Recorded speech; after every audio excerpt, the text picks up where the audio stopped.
大家好，歡迎大家參加由香港貿發局及工業貿易署合辦嘅品牌行銷神隊友 AI 聊天機械人研討會。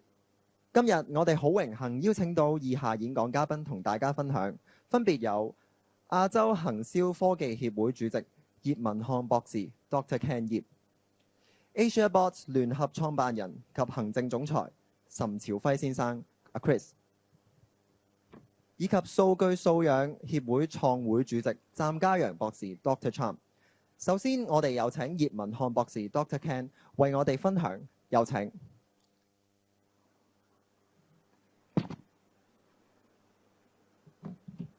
好，咁多位大家好啊！我叫葉文漢或者 Ken 葉啦。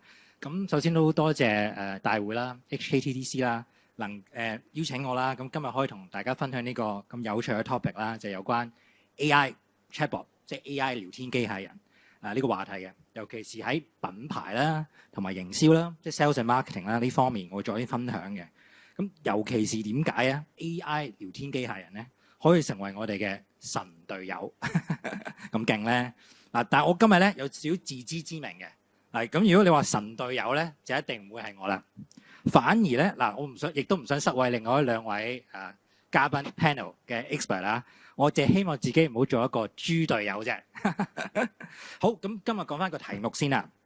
就係 AI 聊天機械人變得更 easy peasy 係啦。咁簡單啲講啦，我就想 promote 一樣嘢，就係點樣可以令到你懶啲，一個字懶。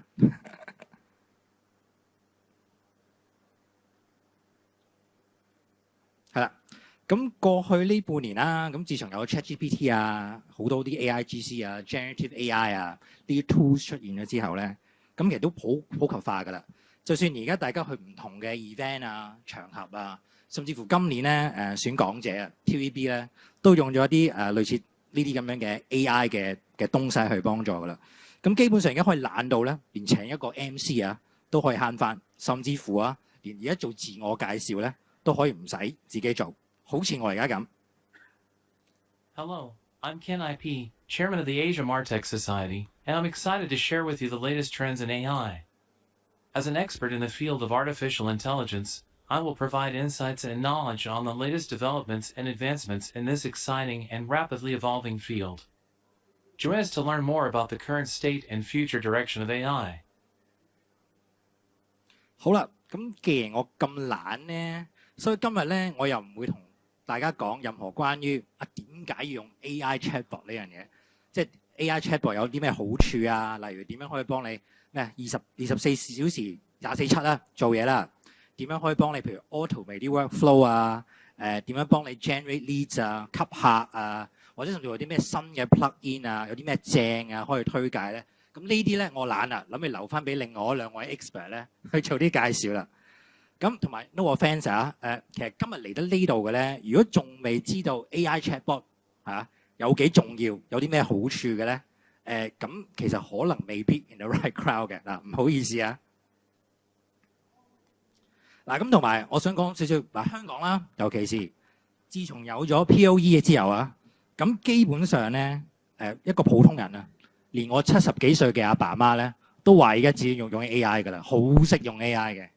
咁所以而家暫時我覺得 AI 或者 AIGC 啦用得好唔好咧，其實都仲有少少技巧嘅。咁呢個咧就睇下你 prompt 嘅功力夠唔夠啦所以我就有個武林秘笈prompt 入門心法咁講呢個入門心法咧，其實坊間已經有好多人講緊點樣寫一個好嘅 prompt 㗎啦。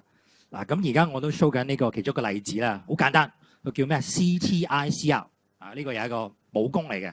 咁簡單呢個係咩嚟嘅咧？首先你要話俾個 AI 聽個小 context 嘅，即係如果你叫人做嘢，首先話俾佢聽例如我係乜水譬如好似呢個 example 啦，我又想 AI 幫我寫嘢嘅。咁首先我話俾佢聽，其實我自己係一個好有經驗嘅 content writer， 同埋個 expertise 咧係喺 tech industry 呢方面嘅。咁話完俾佢聽我係乜水之後啦，咁話俾佢聽，第二樣係咩？你想叫佢做啲乜嘢佢就係個 task 啦。咁好似嗰啲例子譬如 your task is to write content that will be published online website click 啦，如此類推即係我話俾佢聽你幫我寫嘢，我會 publish 唔同嘅地方嘅。咁做個 writing style 啦係點啦，如此類推啦。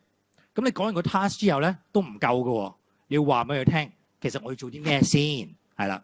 嗱，咁我呢個例子就係嗱，可唔可以我會 provide 一啲 topics 啊、啲 ideas 俾你，你幫我寫翻個article 嘅 outline 啊，咁都仲唔夠喎，最尾仲要點啊？要 clarify， 即係好似同一個人 brief 完你之後，你都問佢，喂，你明唔明啊？係啦，你要 make sure 佢明嘅。咁 AI 跟住俾翻啲嘢之後啦，都唔可以懶嘅喎，你再慢慢要調教，呢個就要 refine 啦。呢個就係最簡單而家 prompt 嘅入門心法。咁所以我想 side track 少少啦。其實我諗大家無論而家係老闆啊，定係以前或者打開工㗎啦，我諗好多時你係見工咧 ，step one 咧，而家咪叫做 written test 嘅。其實我就自己覺得有少少 obsolete 㗎啦。咁所以咧，我而家叫人做 written test 咧，我唔會再 test 一啲好 task base 嘅嘢，即係例如我做緊 marketing 啊嘛，我唔會個 written test 叫你可唔可以幫我寫一個 social media post 啊，或者呢個係中文嘅 social media post， 同我轉翻英文，因為呢啲其實而家所有 AI 咧都可以做到啦。反而我而家想考慮係啲咩咧？想考慮有冇 marketing sense 即係譬如例如我唔講 detail 啦，即係 instead of 我俾你用，我已經估你用expect 你用 AI 用 ChatGPT 㗎啦。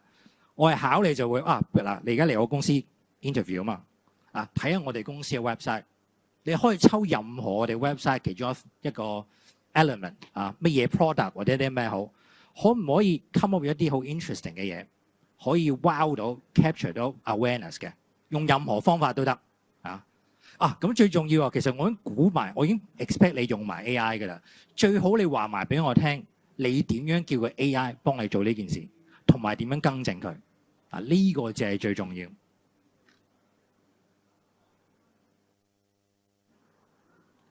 咁反而我今日咧就唔係講 AI 點勁啊，或者 AI chatbot 有啲咩好處。反而我今日想探討一個特別嘅問題，就係大家嘅 mindset。咩叫 mindset 咧？就係有 AI chatbot 之後，點樣影響大家諗嘢嘅心態？我估今日在座啦，應該有兩類嘅人嘅啫。一係你就係老闆，係嘛？一係你就係打緊工嘅。咁講下老闆先啦。在場有冇啲老闆喺度啊 ？Any boss in the audience？我哋有一個啦，應該仲有唔止嘅。我就係想講啦。其實如果你係一個老闆啦，或者我遇到大部分嘅老闆啦，一聽到而家有 AI chatbot 嘅，佢哋第一樣會諗咩咧？就係大家估下，其實我 slide 都有寫出嚟㗎啦。我話佢哋第一時間諗，喂，正喎，我係咪可以請少啲人啊？可以 cut 邊個先咧？係嘛？我叫阿 Ken 啊，我老闆成日問我，喂，而家有個 ChatGPT 喎，係咪唔使俾邊個啦？可以喐邊個㗎咯喎？請少啲人啦，降低成本啦，喂，甚至乎點啊？賺多啲錢咯。呢啲係所有老闆一聽到有 AI chatbot 第一樣會諗到嘅嘢，我諗大家都會同意㗎啦。咁相反啊，有冇打工仔喺台下邊啊？應該應該唔係老闆嘅，應該其他都打工㗎啦。咁佢哋其實又諗緊啲咩咧？我事實上因為我都係打工仔啊，我喺度心諗，哇，有 AI chatbot 之後正啊！以後寫嘢，以後有啲咩咪叫 AI 幫我搞咯，做少啲嘢啦，係嘛？可以 hea 啲啦。但係我都驚一樣嘢嘅，你估驚咩咧？求神拜佛，希望我老闆唔好唔醒。佢唔係好識得呢啲 AI 啊，或者知道我用 AI 做嘢嘅，佢越唔醒越好，咁我就可以繼續喺度用呢啲 AI 嘢咧，幫佢 hea 住做嘢啦。係咪好多人都會咁樣諗咧？但其實有幾多人去諗係喺客嗰方面出發諗下咧？好少。其實個客係想要啲咩咧？其實佢哋好簡單嘅啫。特別佢哋原來買嘢之後其實佢最想 from 一個員工或者一個老闆一個 business 身上就係問你嘢啦，話有啲咩俾你聽啦，或者我買咗啲咩啦，或者有啲咩問題想揾你，如此類推。咁所以我自己覺得咧，其實我哋而家 mainly 係想 solve 兩個痛點嘅。第一個痛點就係咩咧？現今所有嘅客戶都係好 impatient 好急嘅，基本上佢所有嘢咧，我一問你咧，就希望你答到我噶啦。呢個第一樣啦。第二樣啦，就係佢想好多唔同渠道。總之我上 YouTube 好，我 Facebook 好，我一諗到嘢，我要揾到你噶啦。呢個第二個方面。咁所以個 solution 係咩咧？咪就係 AI chatbot 咯，我哋個神隊友咯。嗱，咁我想講少少啊。其實 AI chatbot 呢樣嘢咧，66年咧，60年代已經有噶啦。第一代嘅 AI chatbot 係叫 Eliza 啊。咁唔好講太多啦。其實佢基本上係用啲 if and then， 即係你講一樣嘢，其實佢啲預設嘅答案㗎啦。嗱，咁時至今日啦，其實都係啦，都係用呢個模式嘅。即係而家你譬如打開個 website 啊、social media 啊，或者你 WhatsApp 啊等等啦，其實都有呢啲咁嘅 chatbot， 都係有啲預設嘅問題。例如譬如你講你 opening hours 啊，佢已經預設咗大概我間公司開幾多點嘅，或者退貨佢啲退貨嘅流程。咁如果再勁少少嘅咧，可能而家用 AI 啦，就會用埋聲音啦、voice assistant 啦，甚至好似我開頭第一條片咁樣，有個人喐下講下嘢，如此類推。咁但係問題係咩咧？其實都係做啲比較頗簡單嘅嘢嘅，即係例如一啲簡單嘅 scenario 啊、簡單嘅 FAQ 啊，或者想人book 一啲餐廳啊，如此類推，都比較簡單化嘅。嗱，咁我諗翻今日個 topic 啦，神隊友咯。嗱，咁頭先我講到 AI 啦、chatbot 啦，可以幫我哋做晒之前所講呢啲簡單嘅東西。喂，咁係咪我已經 sure win 咧？咁贏硬係嘛？大家覺得咧 ？Office 咁樣講得就梗係唔係啦，因為唔係淨係你識用 AI chatbot， 其實全世界你所有嘅 competitor 都用緊同一樣嘢，係啦。咁點樣可以令到你突圍而出咧？咁所以以我愚見啊 humble opinion 啊，其實 AI chatbot 咧，淨係有呢樣嘢咧係唔夠嘅，反而個戰勝之道啊，我覺得個 winning strategy 係咩咧？就係其實 AI chatbot 啦，首先你要擺啱個 right context， 有啲 personal touch 啦，起碼俾人感覺到咧，你唔係同緊一個機械人講嘢嘅。所以 in other words 啊，都係要做翻好多一啲基本功啊，即係你個 brand voice 啊，你個 personality 啊，做好 marketing， 或者簡單啲講啊，就係冇得偷懶，唔可以懶。仲有3分鐘，好快啊！嗱，咁另外一個 million dollar question 啦，啲人就會問：喂，咁啊 Ken 啊，喂，咁你覺得未來發展又點咧 ？AI chatbot 呢樣嘢，嗱，我自己咧就冇一個 crystal ball 啦，我唔夠膽做一個好大膽預測啦。但係依我預見未來嘅發展係咩咧？就係多觀感。咩叫多觀感咧？就係其實咧試想係一個 AI chatbot 啊，或者 ChatGPT 好啊，其實而家用好多呢啲咁嘅 AI 咧，都係比較 one dimensional 嘅，即係簡單講，我可以話佢係盲嘅。你而家譬如 ChatGPT 咁啦，你用文字同佢講嘢噶嘛？譬如你俾啲相佢，佢睇唔到嘅啊。例如譬如你俾一個餅乾、一個薯條佢睇，你問佢喂，呢兩樣嘢有啲咩唔同啊？佢答唔到你嘅喎。咁所以我覺得未來發展咧就係多感官啊。咁點 apply 咧？其實就可能好似個機械人咁咯。除咗你文字之外，聽到、睇到、感官，甚至乎聞到嘢，咁好多 business 都 apply 到嘅。譬如例如醫療。我而家可以睇到老人家係咪暈咗啊？我有冇火燭啊？如此類推。咁好快 summarize 啦。咁即係有咗 chatbot 就贏晒咧？咁我嘅睇法就係其實唔係嘅。但係呢啲 latest technology 咧勢在必行。咁我自己覺得咧，人咧好多人都擔心喂 AI 係咪會取代晒人啊？我覺得人都需要嘅。咁同埋老闆唔好意思啊，我開場白話你咪諗過。你心入邊諗可以用少啲錢啊、cut 人啊成嘅，反而唔好意思，有咗 AI 之後咧，你哋可能會使更多錢。點解咧？就係如果你唔投放多啲資源啊，你可能未必會 keep up 到 with 你嘅 competition。係啊，同樣啦，打工仔都好對唔住啊，你可能會未必做少咗啊，或者偷懶到，反而嗰啲 workload 啊會更加大，因為而家你嘅 demand 啊，你個客對你嘅 demand 啊係會仲更加即時。仲更加多，仲更加大嘅。1分鐘好，咁大家喺度心諗啦，喂，呢個阿 Ken 啊，上咗台講咁耐，好似吹水咁，我冇乜 share 啲咩勁嘅 useful example 嘅例子嘅。咁所以以下來咧，我想分享一個新嘅 technology 啊，而家係未出街嘅市面上。咁首先我理身先啦，其實我都有少少investment 喺呢檔嘢嗰度嘅。咁呢個係叫咩咧？呢個叫 Humane AI Pin。咁當你有呢個產品之後咧，其實基本上 AI chat 唔係 AI chatbot 咁簡單嘅，我會形容係一個人肉嘅 AI chatbot， 結合咗人同埋 AI 嘅元素。AI Pin. It's a standalone device and software platform built from the ground up for AI. Engagement comes through your voice, touch, gesture, the laser ink display. Play the song How Music Makes You Feel Better. Weather, the date, how much protein, These almonds have 15 grams of protein. how much is this online? This is $28 online. Full tap. Staying in the moment and generating a gorgeous image.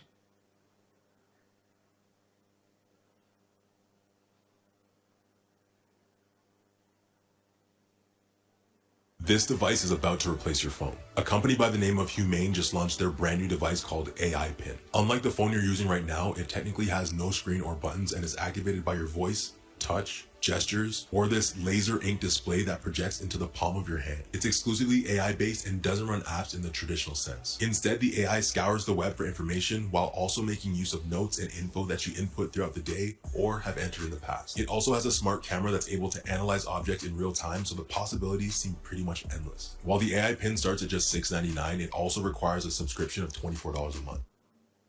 好快啦，即係咁樣我就會覺得真正做到我想講嘅 winning strategy 啦。即係 AI 得嚟咧，你仲有個 personal touch 嘅。因為頭先我講其實個客係想要咩啊？唔係你老闆賺幾多錢，佢都唔想知道你個員工可以偷懶做嘢幾快。我就係想你答到我嘢，我想問你嘅嘢你答到我，我啲咩問題你可以覆到我，如此類推。唔好意思，我過咗時間啦，所以多謝大家 ，thank you。好，唔該晒 Dr. Ken 分享。跟住落嚟，有請岑朝輝先生分享，有請。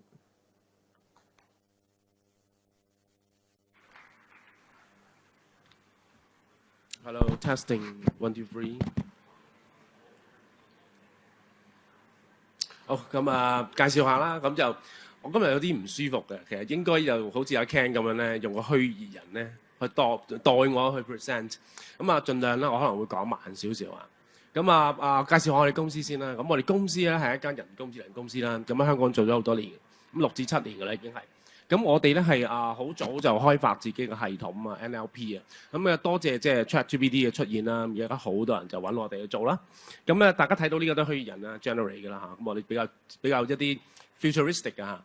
咁我哋其實用喺好多地方嘅。我哋 beginning 咧係用喺medical 嗰邊啦，喺醫療啦。咁而家係用喺好 general。喺政府啊、大學啊、金融機構啊、commerce 啊，咁中間我哋今日最主要想 share 下我哋嘅用途啦，咁俾大家睇到一啲個 latest 嘅發展啦。咁陣間可能我哋再即係坐喺度再傾嘅時間咧，大家隨便問問題。咁空間好大嘅，成個 AI 其實個 potential 咧，其實我自己講咧係今日啱啱先開始，啱啱先問啊。咁值得大家互相去即係我哋要去 sharing 同埋切磋啦。好啦，咁我哋公司嘅唔係單止香港啦，其實我哋喺台灣啦、喺新加坡啦、Macau 啦、Korea 啦，咁嚟緊 Canada 啦，其實都會見到我哋某一啲嘅產品嘅。咁我哋都 join 咗好多嘅比賽啊咁樣。咁呢個可能有時大家會見到我哋啦。咁我哋嘅目標就係想將我哋嘅產品咧盡快帶出去。咁我哋做咩咧？就係我哋做一個叫 Omnichannel 嘅 customer service。我頭先阿 Ken 都講咗，其實今日個老闆，我哋今日即係收窄啲，其實我哋做到闊嘅。咁做客戶服務，咁去答客戶嘅問題。咁呢個係一個 must 啦嚇，因為 chatbot 就係其中一個最大功能喺度。咁我哋自己覺得喺我哋最早去 define chatbot 嘅時間咧，特別 omnichannel 咧，好多人咧都會覺得淨係 chatbot，即係我哋嘅喺mobile device 上面，即係喺 WhatsApp 啊、喺 IM 啊、WeChat 啊嗰啲地方。但係我哋個 define 係比較闊嘅，我哋要做到線上線下電話。physically 無所不在，我認為呢個先係真正嘅 real omnichannels。咁我哋呢個已經做咗好多年啦，喺度去做啦。咁今日都會分享下個案，即係有啲我哋做緊啲咩案例啊咁樣樣。咁喺度我就會即係解開去俾大家睇睇。咁我哋都有做好多 tech 嘅 service 嘅。咁呢度咩 tech service 咧？例如我哋好多人揾我哋做聲音轉文字啊，或者做啲虛擬人啊。咁虛擬人絕對就係 branding 一個好重要嘅一環。將來即係大家唔好miss 咗呢樣嘢，因為虛擬人結合翻 physical、online、offline， 其實會有好多新嘅一啲 interesting 嘅案例啊，會出到嚟嘅。咁我哋都 serve 咗好多唔同嘅公司啦嚇，咁多年嚟我哋 serve 超過10萬個 call 啦，甚至40萬個 minutes 嘅 voice data 啦，100 million 嘅 message 啦。我哋而家 support 緊20 languages， 咁係主要 Asia 同埋 Pacific 喺美國同埋南亞嗰邊啦。咁我哋喺頭先講，我哋有5個 country 用緊啦。咁我哋都即係已經係嚟緊去行 Series B 添㗎啦嚇。好啦，咁我哋其實呢個一定要講㗎啦嚇，咁就其實ChatGPT 即係呢個係一個好犀利嘅嘢。我哋以前叫做咩咧？其實我哋做呢啲 AI 咧，其實我哋核心技術叫 NLP（Natural Language Processing）。咁 Natural Language Processing 咧，以前大家用唔到嘅咧，係用到佢入邊有個叫 NLU 嘅，最主要就係即係我哋對話系統啊，即係 Natural Language Understanding。咁 Natural 呢個 ChatGPT 勁嘅地方就係佢用到另外一邊。就 natural language generations， 咁呢度入邊咧亦都有埋個智慧喺度，呢、個先至係嗰個即係今年年頭Microsoft 出嚟嘅時間咧，wow 一聲嗰個重點喺度。咁有呢個智慧就做咗好多嘢啦嚇，可以答到客戶嘅嘢啦。咁中間我都同大家講，唔單止係被動地去答嘢，可以主動地 proactively 去聯絡你嘅客戶㗎。好啦，咁一個重點啦，就係 ChatGPT 今日係咪直接可以用咧？咁咧其實就大家都知道佢有個大問題啊。咁4.0之後會好啲，就係佢始終有一個叫 hallucinations， 即係佢會有啲幻覺啊、講錯嘢啊，或者 toxic 嘅嘢啊。咁呢度其實要做一啲修正嘅嚇。但我相信咧，其實遲多1-2年咧，佢嗰個或者準確度咧會更加好。咁我哋今年我哋 AsiaBot 就出咗一個叫 Genie Chat 嘅一個系統，就融合咗傳統嘅 NLP 同埋呢個新嘅 GNAI。因為做 GAI 咧或者 Generative AI 咧唔係淨係 ChatGPT， 咁ChatGPT 當然做得最好啦。咁其實國內有好多 LLM 嘅，咁就算譬如台灣都有佢哋 LLM。咁大家我睇到就係咧喺唔同 countries、唔同嘅 domain specific 都嚟緊會有自己嘅 language model、large language model。咁有唔同嘅大細。按翻照需求去做，因為譬如我哋做 chatbot 啊，或者做即係對話咧，係唔需要去做一啲可能繪圖嘅，咁個地方可以做翻細啲，去做翻配合翻嗰個真係在地當地嗰個需要去做。咁我哋今年就出咗呢個Genie Chat 啦，咁令到咧其實而家開始以前咧 chatbot 咧有個問題就係喂咁dumb嘢咁樣，好多答唔到啦，會大咁改善啦。基本上就係冇乜嘢答唔到，問題就係點樣去再俾啲更加 relevant answers。咁呢個係嚟緊會做到啦，會更加人性化，所謂 user friendly。咁呢度係更加向緊呢個方向行㗎啦。其實頭先可以譬如通過啲 prompt 啊，或者更加多嘅UID、UX design 啦，令到佢更加好啦。同埋最重要 screen out 一啲好 sensitive topics， 唔應該去回答 topics。咁呢度其實都好多即係相關技術，即係同大家分享咧。其實大家努力緊去邊做嘅。好啦，咁Chatbot 咁好多人知啦，咁我就今日就唔太大講，因為 Chatbot 其實好多一啲嘅平台啦、SaaS model 咧都有嘅，咁佢哋都開始將 GPT 放咗落去啦，咁變得個對話更加豐富、更加精準。咁我哋講一啲出邊少啲嘅嘢啦。咁我哋電話嗰邊咧，我哋叫做 AI Voice Bot 嘅。咁呢個電話機械人咧，我哋其實已經用咗好多年啦。咁下邊嗰啲其實都係以前叫 GAN 技術去做啦，咁而家係更加多 Generative AI 去做啦，即係都唔係真嘢。如果你去我公司冇一樣係真嘅，即係全部都係 in terms of that 真咧，都係 generate 出嚟嘅。咁呢個 AI Voice Bot 咧，其實我一早已經可以做得到，即係廣東話、英文啊、三文兩語啦。咁而家頭先咁講，我哋 support 20 languages。咁我哋呢個可以做出 outbound call 啦，打出去啦，打入去啦 ，inbound call 啦，兩者都做到。咁呢個好重要嘅喺sales 入邊啦嚇。咁唔好睇少電話。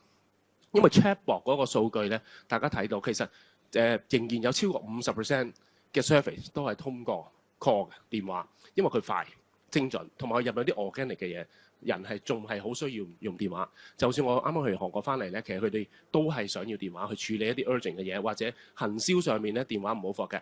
咁所以能夠係幫你去自動化打電話出去，咁喺個 right time send 翻個 message， 加上電話去 close deal。其實呢樣嘢已經能夠做到，我哋成個叫 automation 喺個 sales 度，咁已經做到晒，咁可以打出去啦 ，call 你啦 ，gen 咗 lead 啦，然之後咧嗰個 bot 咧就即刻問埋你嗰啲你係邊一個啦，你有興趣嘅產品咩啦，佢有時會街去一啲嘅平台，或者直接同你落埋單，已經能夠做到㗎啦。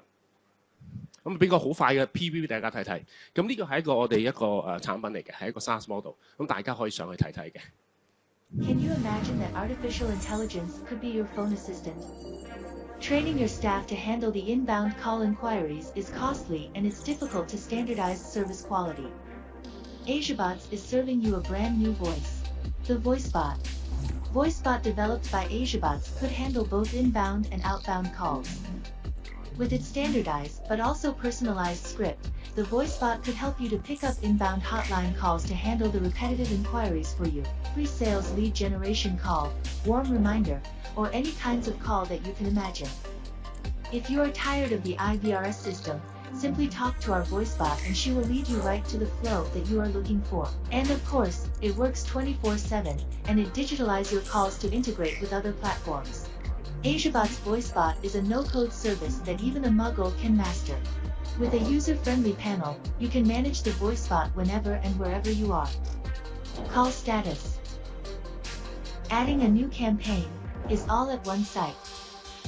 Are you ready to learn more? Contact us at asiabots.com. 係啦，咁頭先阿 Ken 話把聲好緊要啦，咁所以我哋好多年前已經做呢個聲音，咁啊我哋叫好似 human 嘅 human-like voice 一個 TGS 喺度，咁啊大家都可以上嚟睇，我哋有好多嘅voice 啦，特別廣東話入邊我哋好多，咁啊因為呢個係一個好緊要嘅，如果你聽到機械人咧，基本上你要 drop 個 call， 或者你覺得佢係一個即係嗰啲唔知係咪 KK 員打出嚟嘅咧，咁所以聲音好緊要，亦都係你個 brand 嚟嘅。咁頭先就睇到啦，其實佢可以做 schedule 啦，可以根據好多定義咧去做 redirect marketing， 即係知道咗你有咁嘅 lead， 然之後再喺適當嘅時間再去 call 翻嚟，俾足夠 information 你。咁呢個係一個新一代嘅用法，最主要佢係可以玩 A/B test。咁大家知道喺 marketing 入邊 A/B test 非常重要，其實成件事可以好 scientific 去做。咁呢個就係即係 voicebot 其中一個用途啦。咁有啲人問啦，喂電話 AI 電話可能都係有啲缺陷嘅。特別係佢打 inbound call 嘅時間咧，咁可能有啲人有啲詢問啊，係 out of the scope 或者係 unexpected 或者係 they don't know。咁所以咧，我哋其實個 service 咧有一個特別嘅地方就係我哋叫 hybrid contact centre， 係一個半人半 AI 嘅 contact centre， 即係話你可以用我哋 AI 去打電話出去。我 generate 咗 lead 之後咧，其實嗰個 lead 咧可以 drive 去真人嘅電話，因為嗰個成功率係高好多嘅。用真人去幫你聽，先生你原來對呢個有興趣喎。咁之後就同你落單啦，成個咁樣係即時去做嘅，seamlessly， 即係知道你個 lead就即刻，即係我哋 call forward 就會去真人嘅 contact centre 去幫你做。咁呢個係一個即係新嘅一個 solution 啦嚇，我暫時喺世界上未見到嘅。咁一個半人半 AI 嘅 hybrid contact centre， 咁已經有即係我哋喺度做緊啦。咁我哋香港人其實都唔差，我淨係覺得可以做啲新嘢。好啦，咁最後想帶俾你一個咧就係我哋嘅虛擬人。咁我哋都有個名俾佢㗎。頭先我哋電話我哋叫 voicebot 啦，咁我哋呢個咧叫 AI ambassador。咁 AI ambassador 作為一個代表啦，聽個名就係咁。咁我哋做好多年㗎啦，咁有啲人都認識嘅。最左邊就係一個動漫嘅日式嘅動漫。咁其實有啲政府部門你會見到佢啦，佢有好多嘅變裝啦嚇，咁亦都係我哋㗎。咁一直係由咁樣去做啦，由 animation 嘅 2.5D 啊幾年前去做，然之後我哋就開始同呢個digital human 啦，就係嗰個同呢個 digital domain 去做，佢就係一間最大嘅電影公司，咁我做出好靚嘅 3D animations。咁舊年喺元宇宙嘅世界咧都出現過嘅。咁我哋今年亦都進入新嘅 digital human 就係 deepfake。咁呢個如果大家想睇效果咧，陣間可以去我哋個 booth 度咧，其實都喺度睇到。咁成日科技發展得好快。Deepfake 我哋幾年前做咧，仲會有甩嘴啊嗰啲問題。咁今年其實基本上完美。譬如頭先講個 lip sync， 咁最主要 lip sync 啦，最重要就係我哋嘅技術係做到即時，即係我哋嗰個應該大家有睇過頭先阿 Ken 都有播出嚟，就係喺 TVB 或者係大陸啦，好多嗰啲新聞開始用緊嗰個虛擬人，或者做一啲直播。咁但係我哋難度位係要即時1秒鐘就要對答，咁嗰個位係好難嘅。咁呢個亦都係即係有。即係過去嘅努力之下咧，去即係同事一齊去做出嚟個結果。咁俾大家睇睇。Hello and welcome to everyone present here.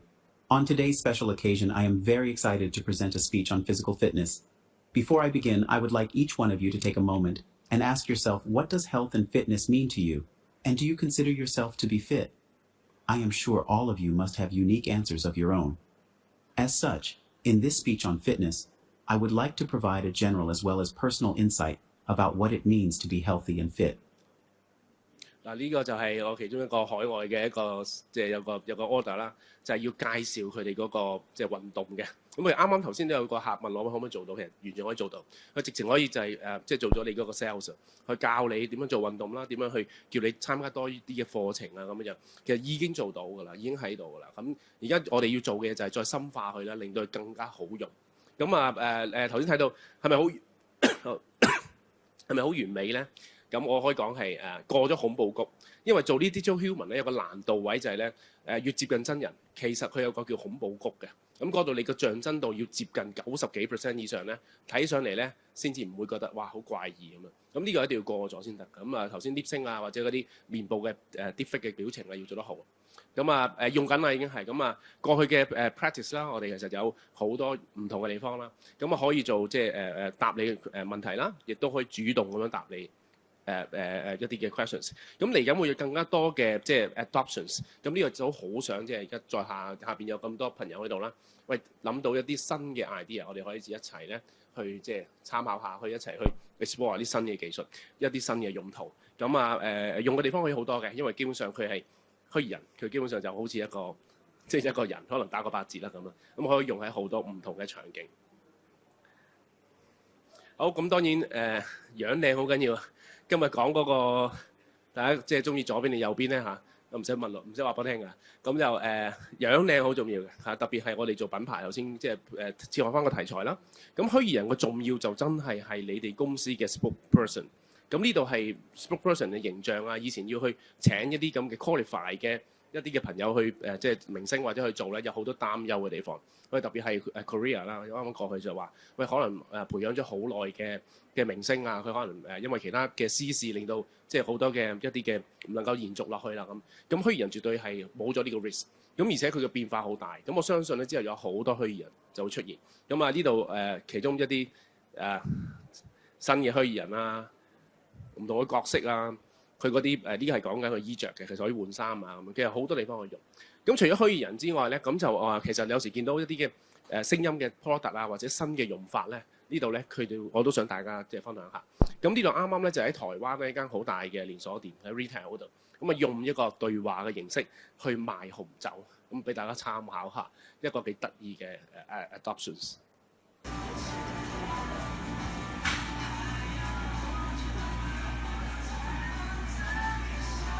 您好，我是你的红酒小帮手，你可以问我相关的资讯。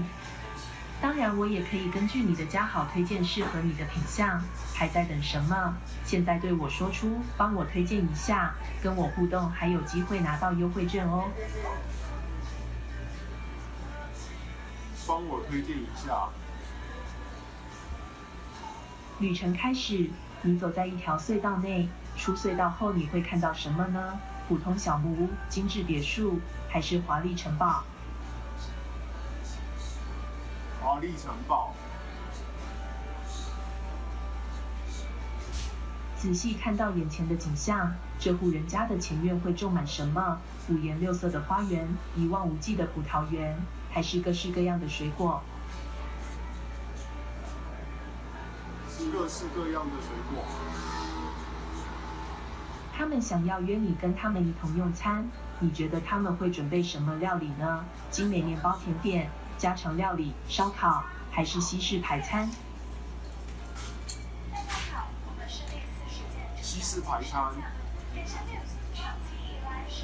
根据你的旅程，将为你推荐最合適嘅酒品，並提供 QR code。好啦，其實呢個真係新鮮滾熱辣㗎。咁就頭先個好嘈嘅，咁anyway 嗰個環境見到收晒啲音。咁頭先台灣係有啲浪漫嘅，佢會通過一啲問題咧，去幫你揀你嘅紅酒。咁呢啲幾得意嘅 adoption 咧，即係 up to 即係各位啦嚇，咁可以點樣去覺得佢呢樣嘢更加有趣？其實呢個嘅 AI bot 咧，我哋叫 sales bot 啦，最主要就係真係好似個 sales 咁樣，走過去佢就會撻着咗啦。然之後佢就問你你對邊有興趣啊？或者你問佢任何嘅嘢啊，佢都可以答到。咁呢個亦都係一種新嘅，即係能夠 proactively 去用 AI 去做 sales 嘅一個 adoptions。咁所以時間就咁多，咁我所以暫時分享到呢度。咁如果大家對我哋啲有興趣咧，可以去啲 website 度去揾多啲資料。Thank you。好，唔該晒 Chris 嘅分享。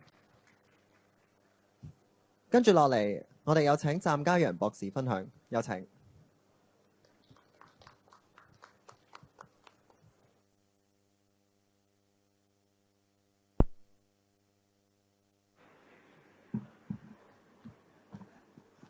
好，大家下晝好啊！好開心啊，見到咁多朋友有興趣聽 AI 喺 Chatbot 上邊嘅應用啦。咁我係 Dr. Cham 啦，就係 Founding Chairman of Data Literacy Association。主要我啲 members 咧都係喺 data 上邊比較有興趣嘅，同埋啲專家嚟嘅。咁今日咧就係我諗 no better time 英文講咧，就係嚟到呢度咧就講關於 generative AI 嘅原因咧。如果大家記得咧，而家係12月啦，上年嘅12月發生咩事咧？大家記唔記得啊？當然好多事發生啦，但係對 AI 界嚟講呢，一個好重大嘅 milestone 嚟嘅喎。上年12月咧就啱啱好就係咩咧 ChatGPT 嘅誕生啊！喺11月嘅時候咧，我哋都上年11月咧，都如嚟呢度講嘅話咧，都係講緊 Metaverse 嘅嘢啫。但係12月咧開始咧就聽到少少關於 ChatGPT 啦。然後咧2個月之後咧，到2023年2月咧 ，just 2 months 嗰個 number of users 咧 of ChatGPT 咧已經去到幾多啊？100 million 1億，係打破晒所有任何喺呢個世界上出現過嘅 apps 或者技術咧，係嗰個 adoption 係可以去到咁快嘅。咁嚟到今日咧，啱啱好1年咧，就所以係好好嘅機會咧，同大家去睇下呢樣嘢。咁Chris 同埋Ken 咧已經做咗一個好正嘅，俾大家好 excited 嘅2個 section 啦，就係好 fancy， 同埋咧好實際可以用到。Ken 咧頭先我最記得一個咧，就係呢度今日我哋講特別係講到啲 marketing 嘅嘢啦。喺 marketing 嘅嘢咧，大家可能有冇聽過叫 five senses marketing， 即係用5官去做 marketing， 唔係淨係去睇到咁簡單，聽到聞到全部掂到，全部都嘢。咁以前 AI 係好難做得到嘅，淨係文字都睇唔明啦。而家就唔單止睇得明文字，仲可以圖啦、聲音啦、touch 到嘅嘢啦，全部都可以做得晒。咁所以其實咧，如果大家做 marketing 嘅話咧，其實越嚟越可以做到個 five sense of marketing。頭先Chris 講嗰啲咧，其實好正啊！啲 avatar 咧係可以 personalize 晒，譬如我中意同男仔傾偈嘅，或者女人傾偈嘅，幾多歲嘅係咪？咩性格嘅？其實你打落嚟嘅話咧，其實已經即刻可以 personalize 個 level， 嗰個 voice level。但係大家睇到，如果我哋 AI 繼續落去嘅話咧，你其實會睇到個 five sense marketing 咧，其實都可以 personalize 到咧，係去到每一個 individuals。咁到時個 power 係相當之大嘅。我諗相信咧都係指日可待。嗱，咁 application 我唔講咁多啦，因為2位都高手咧，都講咗好多正嘢啦。但係好似今日咧，我嚟咧就係打麻雀咧，我就係守尾門。唔單止係我講最後嗰一 part， 而係咧其實 AI 咧都好多 risk 喺裏邊嘅。咁所以今日個命題咧就係 AI chatbot 嘅乜嘢咧 ？Adoption challenges 個挑戰喺邊度？原來如果我哋有攞到好多正嘢，但係我哋唔話 aware 咧，裏邊包含嘅 risk 咧，其實咧可能衰多過好㗎噃。咁所以今日我就希望咧同大家去分享下幾個好重要嘅 challenges。咁第一個咧叫 hallucination risk 係咩嚟嘅咧？話個英文字好似好複雜啊 ，pronunciation 都好難喎。其實係幻覺。嗱，你以為佢講俾你聽咧，你問下 ChatGPT 俾個答案俾咧，你以為係真㗎啦。特別咧，你唔係嗰行嘅人咧，你就更加以為佢係真。講到似層子咩？咦，原來 Donald Trump 咧同阿 Donald Trump 好熟㗎噃。其實我只不過咧喺我個 LinkedIn 裏邊講咗幾次 Donald Trump 嘅啫。咁佢可能咧就 correlate 嚟咗咧，我同佢好熟都唔定。咁所以咧，其實如果你唔係一個專家，你太過依賴 ChatGPT 去做呢樣嘢嘅話咧，其實好多時你信咗呢啲為真啊。咁呢個係第一點。第二點咧，我哋講緊咧就 security 同埋個 privacy 啦。而家好多時咧，我哋睇到咧嗱，我哋 user 即係 consumer 去用 ChatGPT 啦，或者類似嘅 Google 啊，或者甚至 SenseTime 嘅 large language model。其實大家都一樣咧，就係話好多時間淨係 consumer 用唔夠嘅 enterprise 即係企業用，無論大企業細企業咧，開始都用一啲 large language model 咧去 integrate with 佢自己公司裏邊嘅 data。譬如話我係用緊 SAP 嘅ERP 嘅，我想同 Microsoft 合作咧，就用埋佢個 large language model。咁之後咧，啲人揾過話，我由香港 ship 啲嘢去日本，究竟係最快最 cost effective 係點樣去法咧？單係 LLM 咧，未必答到你嘅。但係 integrate with SAP 嘅 ERP 嘅 data 咧，佢就可以俾到最 best route optimize 到呢樣嘢。咁所以個趨勢就係話，除咗 consumer 用呢啲ChatGPT 或者 General AI， 如果係 chatbot 過去問嘅話咧，其實 enterprise 嗰個作用咧係更加大。咁但係當你要做呢樣嘢嘅時候咧，你有可能就會 sacrifice 咗乜嘢咧？喺個 SAP ERP 裏邊有好多真係 user 嘅 data 喺裏邊。如果你個 training 嗰個唔小心嘅話咧，其實就會漏咗位咧，可能咧問嘅時候咧，你泄漏咗其他客戶嘅資料，或者佢裏邊一啲 trade secret。咁所以咧，第二部分咧，其實個 security 咧，我哋又要去睇下手嘅尾門啦。越嚟越多 enterprise 咧，企業咧會係做呢個方向嘅。咁可能你 optimize 咗個 route 咧，即係慳咗20%啦，但係你犯咗呢個錯誤咧，可能俾人告到七彩咧，你輸翻轉頭。咁所以如果你唔識去守呢個尾門嘅話咧，其實就好危險嘅嘛。咁第三 part 咧就係 data quality 啦。嗱，我30年前開始做 IT 嘅，已經用呢句嘢嘅啦，叫做 GIGO。GIGO 代表乜嘢啊？大家知唔知啊 ？Garbage in, garbage out 啊！咁其實到30年之後，我哋有咁高嘅技術啦，有 ChatGPT， 有 LLM， 有好多不同嘅嘢咧，其實係 same。如果你係用啲 data 係唔正嘅、唔齊嘅、係錯嘅，其實你 train 出嚟嘅嘢咧，又係有機會係錯嘅噃。咁第4樣嘢咧就 contextual 嘅 understanding。原來咧我哋玩 data 咧。其實係好睇個 contextual 嘅，即係話咧周邊嘅嘢咧，即係中文應該認上文下理。如果上文下理啲嘢唔夠嘅話咧，你猜出嚟嘅嘢咧都係唔夠準。咁所以如果我哋用咩 data 去 train 我哋個 model 嘅話咧，如果個 contextual 唔夠豐富嘅話咧，你係出咗嚟嘅效果咧係個 prediction 係唔準嘅。咁所以呢個又我哋要睇，即係話我哋去研究啲 data 嘅時候，我哋夠唔夠嘅 contextually rich 咧？咁呢樣嘢又好重要。最後一樣嘢咧叫 bias and fairness 啦。OK， 嗱 bias and fairness 係咩咧？話如果我哋係咁用 depends on 個 model 去推薦某一啲產品俾某一啲客人嘅話，點解推來推去都唔會俾某一類嘅人，推極都係俾某一類嘅人咧？其實裏邊係咪喺個 data itself 已經 bias？所以你 train 出嚟個 model 嘅時候咧，你個 recommendation都係已經 bias 咗咧，咁呢啲嘅問題咧就係話我哋要去睇嘅，因為咧無論喺香港或者喺新加坡或者全世界咧，越嚟越重視咧好多我哋嘅所謂嘅人權啦，我哋嘅inclusion 啦，我哋嘅 diversity 啦，甚至係直至係有一啲 law 同 regulation 咧要做呢樣嘢。咁所以如果我哋喺個 bias 裏邊我哋冇處理好嘅話咧，其實不知不覺咧我哋已經犯咗法嘅。或者咧唔公平嘅，咁所以呢幾樣嘢咧，其實就係我哋要去守尾門嘅5樣嘢。咁我有少少時間剩咧，我就會 take you through 少少每一位咧係乜嘢嚇。咁第一個咧就係幻覺啊，即係幻覺咧就唔係一定思覺失調咧先係幻覺嘅。原來 ChatGPT 咧係可以俾，唔係一定 ChatGPT 啊。大家如果唔熟嘅話咧 ，ChatGPT 咧其實就係 Microsoft 同 OpenAI 合作出嚟嘅。咁其實 Generate AI 咧其實係一個term 咧，其實就有好多 vendor 咧都有出類似嘅嘢嘅。Microsoft 嗰個叫 ChatGPT， Google 嗰個叫 Bard， 其他就會有好多不同嘅種類。其實大致係一樣，都係咧希望可以叫做生成式AI， 即係可以 generate content 嘅嚇。咁 generate content 咧，大家 assume 佢係出嚟嘅，我大部分都信啦，好似好準。試過幾次好準嘅話，你就信佢啦。但係我講過咧，如果你唔係專家嘅話咧，其實你去判斷佢出嚟嗰 output generate 啲 content 咧，你好難判斷係真係假。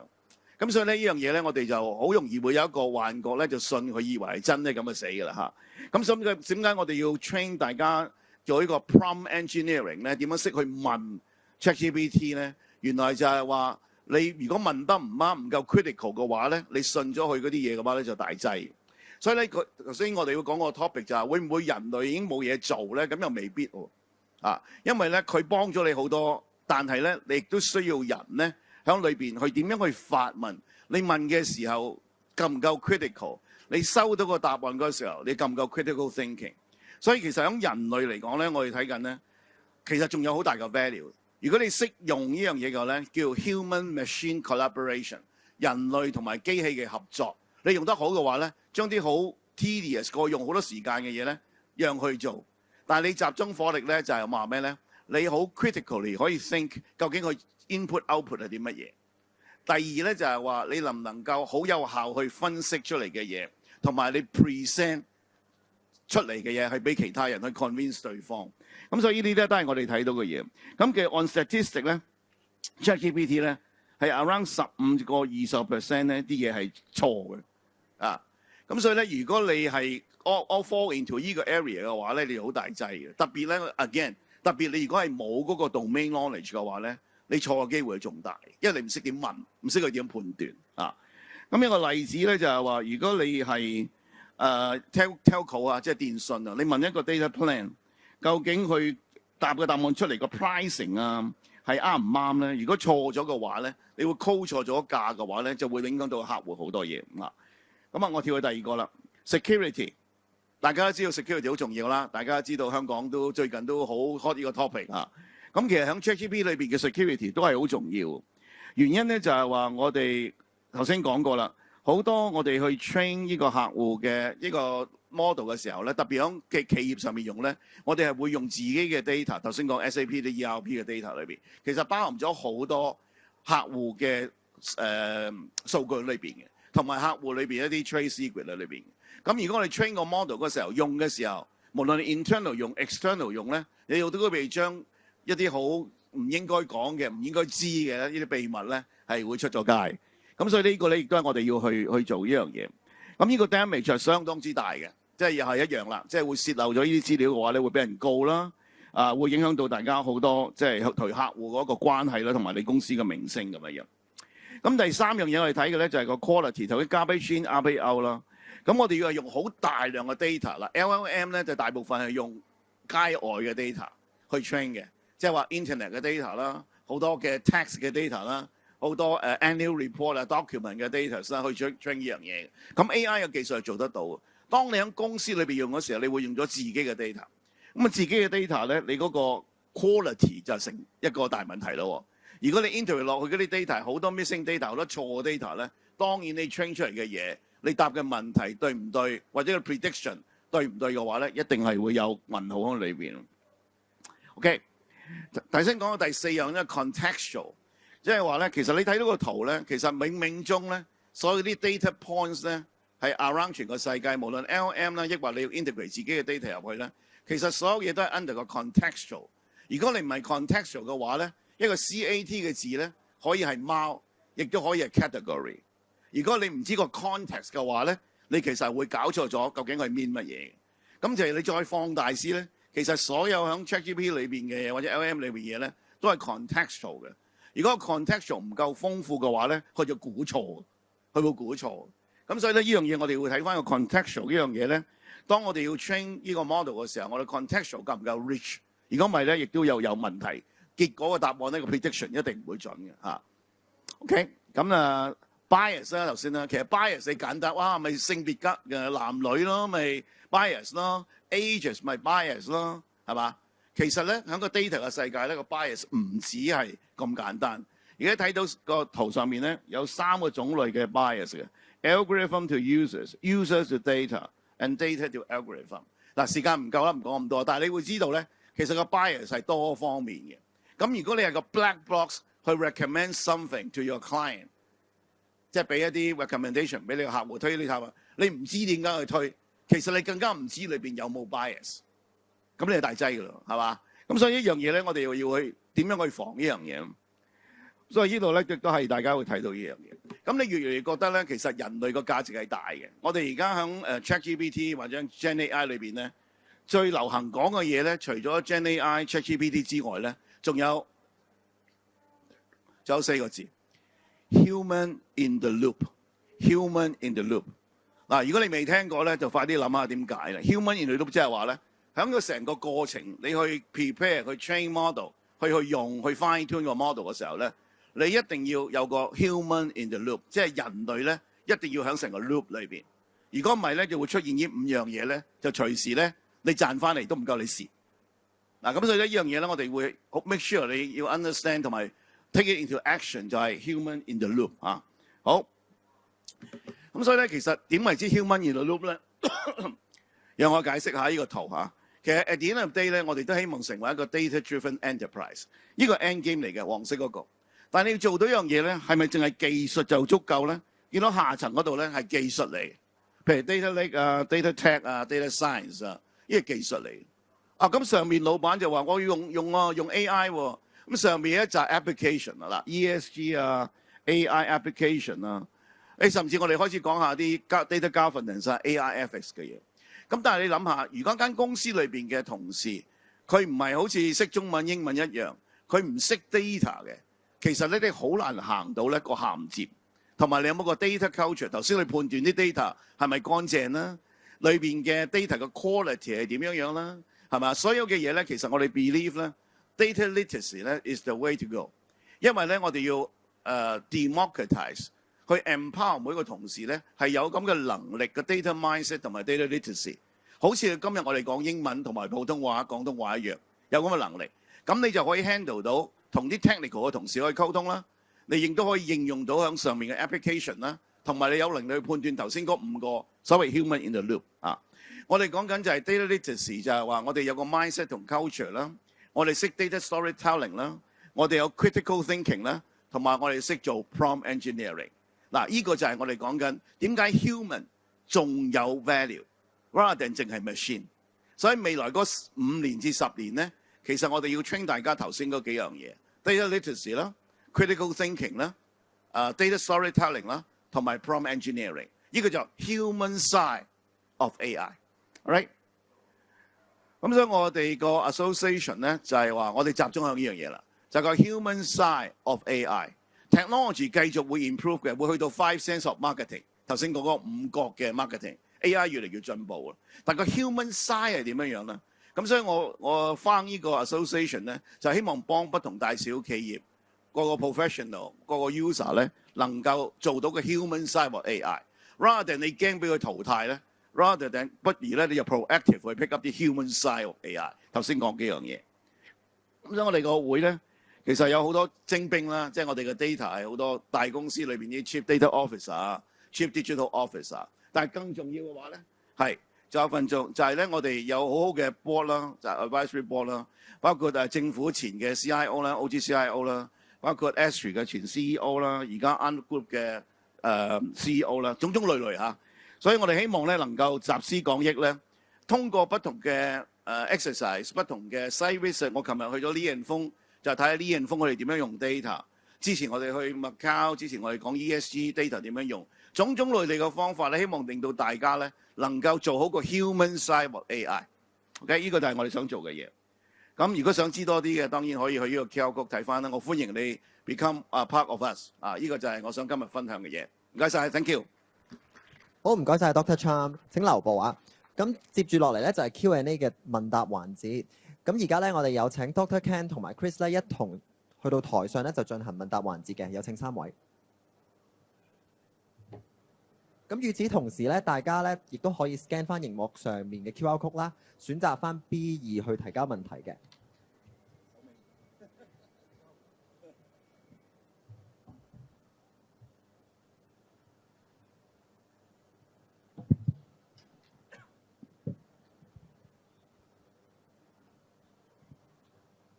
咁喺大家提交緊問題嘅時候咧，不如都等我問一條問題先啦。咁就想問翻3位啦，使用人工智慧去使用人工智慧聊天機器人咧去進行營銷嘅時候咧，品牌可能會面臨邊一啲嘅主要挑戰啦，或者阻力咧？我哋都可以去點樣去解決佢哋咧？或者我開始先啦，啱啱都幾 related。我諗你用到好嗰邊嘅當然係正啦，即係可以更加 personalize， 無論係個機械人個樣啊、聲啊，甚至每一個 message 都可以根據你嘅客戶個叫做 persona， 可以更加 personalize。我甚至叫佢做 hyper personalization， 都唔止係 personalization， 就會 hyper， 即係好似好 hyper 咁嘅意思，即係更加精準。但係個問題咧就係，當你推薦嗰啲嘢唔啱使，甚至咧令到佢去嬲啦、蝕錢啦，到時佢翻轉頭嘅時候，你喂，你點解 recommend 依個 investment portfolio 俾我？我蝕晒錢喎。咁你可唔可以話係個 AI 個 ChatGPT 話俾我聽嘅，所以話俾你聽。所以唔關我事，係個 AI 嘅事咧，唔得嘅喎，係你間公司嘅 responsibility 嚟嘅，係嘛？咁所以當你面對客戶嘅時候，你就算有好正嘅 ChatGPT， 兩位專家都幫晒你，你敢唔敢去孭依樣嘢？如果有出現嘅嘢，係嘛？可能你自己都唔知喎，因為用嗰個算法出嚟嘅咧，其實可能你又唔知佢點樣出嚟嘅 recommendation。咁所以咧，你個結果咧，如果真係衰咗嘅話咧，個 recommendation 唔好嘅話咧，其實就係你間公司甚至嗰個 sales 係要孭嘅喎。咁所以好多時我哋睇到咧，而家個用途咧，好多時啲人用 ChatGPT 或者類似啦 GenAI 嘅嘢咧，其實就係就算 Chatbot 都好啦，係 internal use， 就唔係面對 customer facing， 因為咧就係驚特別響譬如啲 regulatory 嘅即係 regulated 嘅 industry， 譬如 financial services， 譬如 telco， 佢哋係好驚呢樣嘢。咁所以咧而家咧就係仲要去諗方法咧，係點樣可以更加可以啊，即係 cover 得好啲呢樣嘢嚇。咁但係突然間或者我 piggyback on Professor 啱啱講嘅嘢咧。咁頭先我個 presentation 都講啦，就係最弊就係咩咧？唔係話你唔識用 AI chatbot， 係你倚靠晒 AI chatbot， 即係諗住哦得啦，而家有呢樣嘢就靠晒佢啦。唔係，所以頭先我咪講human loop 啦，同埋或者我最尾 show 個例子就係我而家嗰個新嘅 device 啊。反正你唔好倚靠晒 AI chatbot，AI chatbot 只不過係你嘅靚啊，簡單啲講，你都要識用佢噶嘛。Professor 話齋啦，同埋佢好快可以提供一啲好簡單嘅幫你做 research 啊，或者一啲 repetitive 嘅 task。但 at the end of the day 咧，即係點解頭先講人重要咧？我覺得一個好嘅 sales 啊，識得點樣 pitch 公司嘅客啊，或者喺你個 domain 度好嘅 expertise 啊，呢啲咁嘅人咧，始終都仲係需要嘅。係啦，咁好快咧，因為冇乜時間。喂，多謝晒。咁就其實我哋會真係親身會試到好多呢樣嘢係咩咧？就係頭先你講答錯嘢啦，但我更加多咧係 abuse， 因為太好用啦。講真，我哋個電話譬如咁樣，其實 actually 佢可以100條線打100萬個 call 出嚟，全世界係咁 boom。咁當然大家都睇到啦，有啲人更加係用喺唔好嘅地方啦，就即係啲欺騙性嘅。本身呢個就係 illegal 噶。咁但係人哋唔係做 illegal 嘅嘢，譬如我做 cold call 啫，咁咧帶來嘅係煩擾咯。咁就呢個就係其中頭先即係你如果問到出邊喺商業界嗰度有啲咩 problem， 其中之一就係太好用啦工具，太自動化啦，就 abuse 咗去用。咁第二樣嘢就係頭先講涉及嗰啲industry， 譬如好似金融業啊、銀行業啊。一啲負責啲法規啊嗰啲咧，其實佢哋會好小心去用。基本上佢自己會係即係自己落到條線，因為佢哋嗰個即係如果由用錯咗呢樣嘢咧，實際上帶來個禍害咧，真係好似Dr. Chong 咁樣講，就係佢仲衰翻轉頭嘅。係啦，可以增加 sales， 但係 actually 佢可能俾政府去罰啊，或者濫用啊，濫用係其中一個好大嘅即係一個 drawbacks。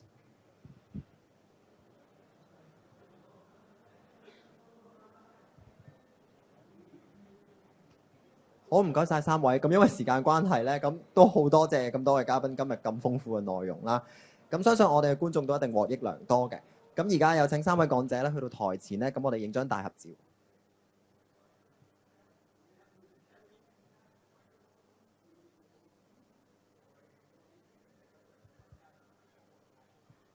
係1、2、3。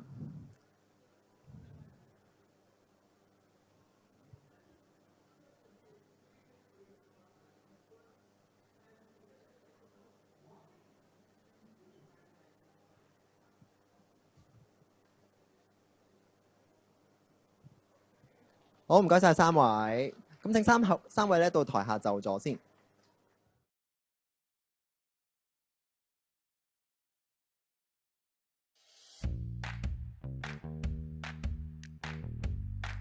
At SmoothBiz, we're on a mission to make business easier for small and mid-sized enterprises. Introducing Smooth, your all-in-one digital workspace for company secretarial management.